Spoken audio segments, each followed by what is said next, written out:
Еженедельное совещание под председательством первого вице-премьера Ингушетии Магомеда Евлоева началось с доклада военного комиссара Ингушетии Заурбека Гадабошева, который рассказал о ходе отбора граждан на военную службу по контракту и проведении осенней призывной кампании. В рамках задания, поставленного Генеральным штабом вооруженных сил по призыву, осенний наряд на регион составляет более 200 человек. У нас предстоит отправить еще две команды, осталось, которые необходимо отправить. Отправили мы 77 человек, и вот нам необходимо 43 человека. На сегодняшний день в команде на 5 число у нас 4 человека из 21, и в команде на 22 число у нас 3 человека из 22.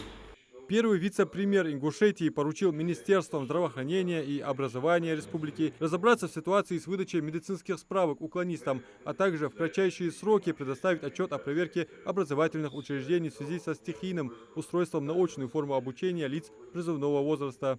Было указание главы провести работу с этими колледжами, которые в течение часа оформляют 34-летних, 30-летних колледжи.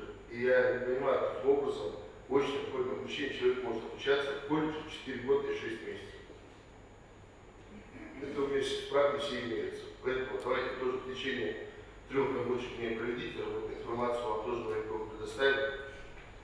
Это все безобразие надо остановить.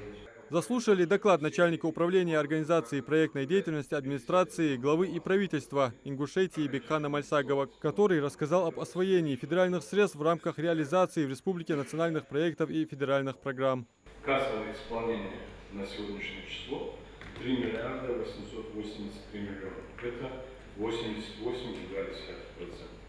Кассовое исполнение и контрактов на 1% упали в связи с поступлением дополнительных средств на завершение проекта ДК «Сельскохозяйственная ЖК». Говоря о готовности к проведению тематических мероприятий ко Дню Героев Отечества, Руслан Мизиев отметил, что памятная дата, которая отмечается в России ежегодно, неразрывно связана с историей государства. Этот день знаменует подвиги всех, кто своими делами, поступками, жизнью показал пример подлинного служения Родине.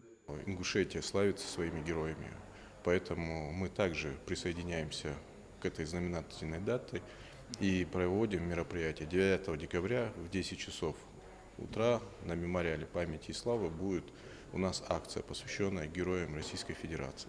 Также к нам в гости приедут герои России. Это будут проводить в школах классные часы, патриотические занятия. И в принципе мы сегодня уже готовы отметить эту знаменательную дату. Также об организации оперативного штаба при правительстве Ингушетии по вопросам обеспечения бесперебойного ресурсоснабжения в период новогодних выходных рассказал исполняющий обязанности министра энергетики и ЖКХ Ингушетии Алисхан Зауров. Будет действовать оперативный штаб, и мы будем обеспечивать работу специализированных бригад, которые будут налаживать работу электро-, газа и водоснабжения. Любой вопрос, который возникает у жителей в части отключения подачи ресурса, может быть направлен на штаб путем телефонного звонка. Номер телефона дополнительно будет размещен на сайте нашего министерства, и бригада будет оперативно устранять нарушения, которые в ходе проведения работы по обеспечению водоснабжения будут возникать. В завершении еженедельного совещания Магомед Евлоев призвал собравшихся и местные власти к открытому диалогу с населением, быть более внимательными к вопросам и проблемам жителей и их чаяниям. Адам Мережков, Султан Булгучев, Магаз 24.